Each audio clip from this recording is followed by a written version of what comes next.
It's one of the first pieces of furniture that I'm gonna make, so I can sell it and make the money that I need to restore the house. Especially, I'm gonna start with my son's bedroom. Um, the thing is that the closets were fairly inefficient. In other words, when they made these closets, obviously they didn't have insulation.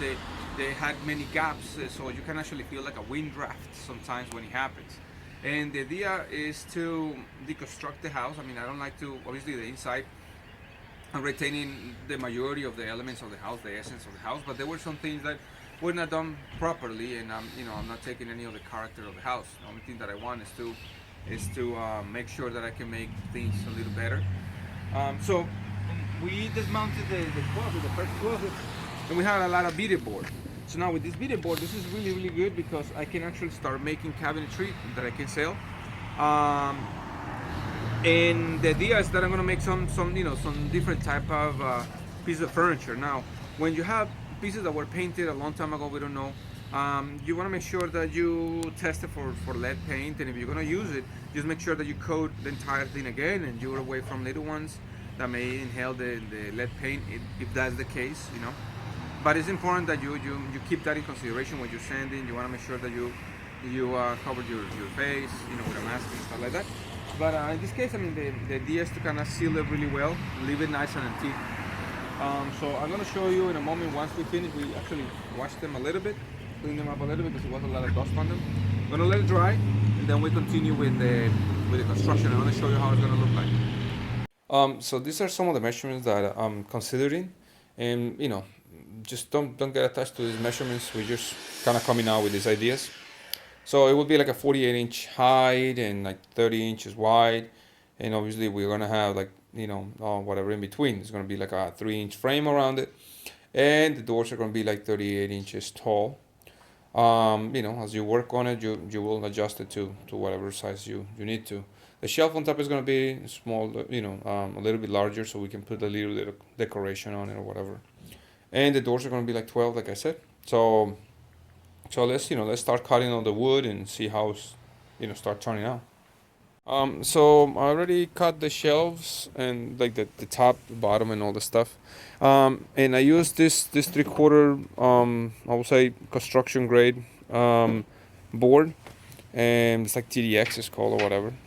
And then I have the pieces also cut to the size that I need them, and I made 4 legs. Start at the bottom, so I'm using some of the upcycled or recycled material that I got. So this is going to be like the 4 legs are going to be here, and then that I'm going to assemble it with a pneumatic gun with 1.5 inch nails and some glue, so it kind of stays nice and sturdy. And and I'm going to show you in a moment how it's going to look like. Okay, so as you can see, I'm using the shelves, and now we have the nice back beater board. Some other ones I'm gonna make them with regular wood. I mean, as I find a lot of more pieces and stuff like that, I can actually make them with other ones. But the idea is to make them with material that they were considered that will be not good anymore or tossed away. We don't want to do that stuff. But here I used the gun.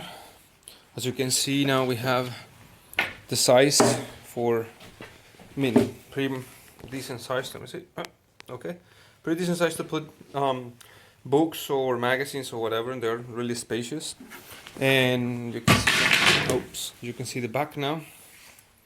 I've been putting like 2 nails on each board, 1.5 inch nails with some glue.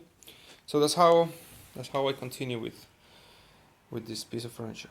So out of some deck planks that I actually salvaged, I cleaned them up and had them ready, so they're dry for many years, I guess. But now I'm using them. So I actually cut the planks in 2.5 inch strips. I made a 45-degree angle with the miter saw. Now I have another piece over here that I'm gonna make like the frame width. So I'm gonna start by installing these two and see what is the other measurement that I will need. I'm gonna put a little bit of glue again and just some nice nails on it. I'm gonna use, in this case, 2-inch nails. Okay, so as you can see, I have now the piece of the furniture with the frame on it, and I have like a 26 by 37, I think, 36 by 37 and a half. Yeah, more or less. So I'm gonna make two doors that are gonna be like 13 by 37, probably 13 by 37 and a quarter. So I leave a space in between so that you can actually open and close the doors properly. So what I'm gonna do, I'm gonna use the same video board to kind of just kind of make those two doors and put like three supports on the doors. So now I'm at the door process. What I'm gonna do is that what I'm doing right now is actually putting three supports with the same deck boards cut at 2.5 inches, and now I'm gonna just make the entire plank, and I'm gonna cut the two doors out of the plank so it will be a little more uniform. I want to make sure that my squares of my frames are fine and they're nice and square. With you can use that or a bigger square. So that's pretty much what I'm gonna do. I'm gonna use those supports to put the hinges and also to put like a little lock so it will stay in place. Since this is fairly thin, it will not last too long before you start loosening screws and the doors kind of falling apart. So let's continue.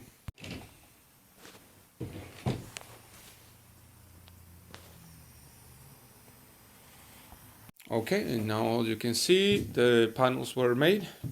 They fit with some space in between. So the idea intentionally was that you don't want to have a lot of friction or just make them too tight, especially that we're going to put a little coat of paint on them. And so that's kind of the idea, to make it just to work like a regular door that has a little bit of gap in between. So let's continue with the top. I'm gonna put something on the top to make it a little more presentable, and then put the legs as well, which are the ones that I kind of showed before. So these ones are gonna go kind of like that. I'm gonna screw them from the inside. Now that I have the piece of furniture assembled, I went ahead and covered some little holes with some of the the silicone, or I mean this caulk, and not all of them. I mean, just went ahead and just put some. I want to leave some of the old rustic looking holes over there that give some character to the piece. And I clean up the inside, and that's it. So I'm gonna use this kind of light blue. I was kind of testing it. It looks nice, like a coastal color. It's a collection that I had from previous projects, but it looks really nice. So I'm gonna go ahead and use it. I clean up the inside. I'm not gonna paint the back of the doors, just the front. But I'm gonna continue with that, and I'll show you in a moment how it looks like. Okay. I have the hinges on. I mean, as you can see, the doors look good. I mean, this is not designed obviously to look so perfect, because it will defeat the purpose, right? So the idea is to I got these hinges that are kind of like wrought iron, hammer, bronze, whatever you want to call it, and so I use some cardboard shims to kind of hold the doors in place, whatever design, I mean whatever space I wanted to. And then I put the hinges, right? I also have these doorknobs that I got, not that expensive. I mean, they're really good. So I'm gonna use the doorknobs, and I'm gonna use the little, this little kind of catching things that will hold the doors in place. Maybe you wanna put something else like something like a lock if you wanna store some liquor or something a little more important. But it's just designed to kind of hold some extra stuff either in the kitchen or your dining room, hallway, whatever. But it's really spacious. So I'm gonna continue with this, and I'll show you in a moment. Okay, this is the last part of the video. This is when I ask you to subscribe. You're not a subscriber, but but here's the thing. I finished it up already. As you can see, we have this little supports over here. So they actually help you to maintain it nice and straight and kind of close. So it's really good. It gives a little bit of pressure. Knobs are fine. The lines, obviously, this is a rustic looking thing, so we're not looking too much about that perfection in every line and whatever. But this is the first piece of furniture that I'm making with upcycled material, which is called pretty much just repurpose some stuff. Obviously, the hinges and the hardware and stuff like that are new, but everything else is pretty much something that I salvaged from this house, which is like a really, really old house that needs a lot of work. And from other places. So this will be the first piece of furniture that I will be presenting in a little shop that I rented. That I'm going to start selling furniture, so I can collect money and fix this house. So you know, wish me luck, and I hope this video will help you to understand how to make your own pieces. I'm gonna be making more, so stay tuned for that stuff. And that's pretty much it. So enjoy your piece if you're making yours. If you have any question or concern, just let me know. And, you know, I hope this helped you. So I'll see you in the next one. Bye bye.